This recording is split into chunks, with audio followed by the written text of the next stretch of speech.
তো ফাইনালি ধান বিক্রি করে দিচ্ছি 10-11 মন। টোটাল আমাদের ধান হলে 22 মন। তো ড্রাইভারের একটু গাফলতির কারণে এখনও ধানটা আসেনি, তো আসলে ইনশাল্লাহ দিয়ে দেবো মাইপে টেপে। তো এগুলো সব বেচা হয়ে গেছে 22 মনের হিসেবেই। আজকে ধান বেচলাম ফাইনালি আপনার 1150 টাকা মন।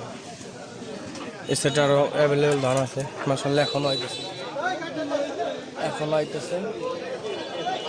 আর প্রচুর পরিমাণে ধান হচ্ছে, প্রচুর পরিমাণে দেখতে পারতেছেন।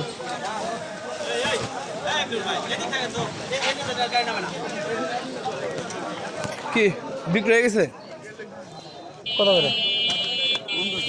50 টাকা বিক্রি করেন। তো আমার এক বড় হয়ে ধান 1050 টাকা মন বিক্রি হয়ে গেল। হ্যাঁ তো অনেক সারস নাই। তো ফাইনালি আমার এক বড় হয়ে ধান 1050 টাকা মন, কিন্তু ধানগুলো হালকা ভিজা ছিল আর কি, এর জন্যই এরকম। এদিকে আরও আছে।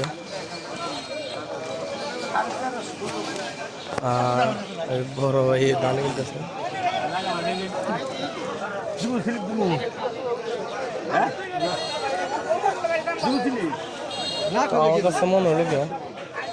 আমার কাছে মনে হলো আপনার বাজারের খাজনার একটু বেশি আর কি। মনে আপনার 25 টাকা করে খাজনা নেয়।